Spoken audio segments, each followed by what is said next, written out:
Hey guys, Mike Rizzo here, Ispirare Coffeehouse. Welcome to Kittanning, welcome to CoffeeShop Vibes. Today, we're talking about milk and what's the best milk for a latte. So, commonly asked question is, what type of milk do you want? That's what the barista asks, right? And then we always get questions about milk, what has sugar in it, what doesn't, what's low fat, etc., right? And what's the best milk for lattes, right? Well, the true answer is, there is no answer. It's what you prefer, what you like, taste-wise. I'm going to dive into the details, the calories, etc., about the different milk offerings, which are commonly found around coffee houses around the country, and what we use here, Ispirare Coffee in Kittanning, Pennsylvania. First off, thanks for joining us. Those of you who know the coffee shop know we're located in Western PA, so we actually are in a middle of kind of a dairy region. So most of the milk we use, whole milk, skim milk, comes from local cows, right? Is pretty much local to Western PA. Now we do offer some alternative milks, almond milk, oat milk. Of course, there's big debates in the world of coffee, baristas, which is better to use, which is more environmentally friendly. I'll get to that, but these are the two main alternative milks that we use. If you would open up a refrigerator, you would see that we have nothing but milk, right? That's like the biggest product we sell is milk. And we're constantly buying milk every few days to fill up our refrigerators and to make you guys lattes. Or if you want milk in your coffee, etc., right? So the most commonly used milk is whole milk, right? And that's still the preferred method really at any coffee shop across the country, right? It's the #1 selling milk we use is whole milk. Followed by almond or oat. Skim is actually probably would be #4 in the milk popularity here at the coffee house in Kittanning. But almond and oat fluctuate day to day, although I think oat is starting to take a lead. First off, whole milk is kind of the staple milk. It's the one that froths the best. Of course, everyone who has a nice powerful espresso maker should be able to get a nice foamy milk. Just tell you want it for a cappuccino, cortado, whatever you're making, right? But whole milk is pretty much the best, the standard for doing latte art, etc.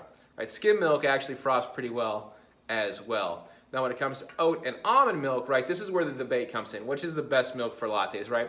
Now if you're asking a barista how to prepare it and set it, right, most of them will say probably almond milk is, it's kind of hard to kind of get that nice texture to it. Oat milk, barista blend or whatever you use, Oatly, right, froths up pretty good, and it will be a little bit more truer. Of course, its taste is a little bit different, and almond milk tastes different as well. So from a barista standpoint, probably almond milk is probably the least favorite to use just because of how the milk froths up when you're making a latte, like I said, or a cappuccino for someone. But as far as drinking, it's really your personal choice. Now, a serving of whole milk is going to have 150 calories. A serving of skim milk, don't forget, right, has about 90 calories. Latte here is typically around 14 to 16 ounces, right? A couple ounces of that is going to be espresso. Now, for the record, 2 shots of espresso has 5 calories in it. Same as a cup of coffee, 5 calories. So coffee by itself, espresso by its nature, does not have the calories. You get that from the sugars or from the milks. Oat milk, which is pretty much my personal favorite, especially for making mochas. I think it's nice, creamy texture. If you've never tried it, I welcome you to try it. It has 130 calories per serving in it, so just slightly below whole milk. And this almond milk we use from Calicchia Farms, which is Barista blend almond milk, is unsweetened specifically, so it has no sugar to it. Oat milk has natural sugar in it, but almond milk does not, and it only has 35 calories. So if you're looking for the lowest calorie and lowest sugar content, you actually want to go with the almond milk at the coffee shop. So that's really the big difference. The almond milk we use unsweetened, so no sugar added, as well as it's the lowest caloric intake at 35 per serving. So if you get a latte with that, you're looking around 50 calories in total for that drink, which is pretty good, depending on what syrups or flavors you add to it, right? So the main difference, I say, in taste between oat milk and almond milk, the oat milk is a little bit more creamier. It has pretty much the same texture as a whole milk will, but it has a little bit more distinctive. I don't know how to explain it. It tastes like oat milk, but it's very good to me. And I'm a very picky eater, right? Very picky taste buds. To me, you can go from almond milk to oat milk, and I think there's not a huge difference. Some people prefer the taste of oat milk, and I actually do think it has a really nice, rich flavor to it, especially, like I said, when you're making a heavier drink or a drink with a little bit more kind of warmth to it, like a hazelnut mocha or something along those lines, or some of the specialty winter drinks that we make. You might want to go with a oat milk, right?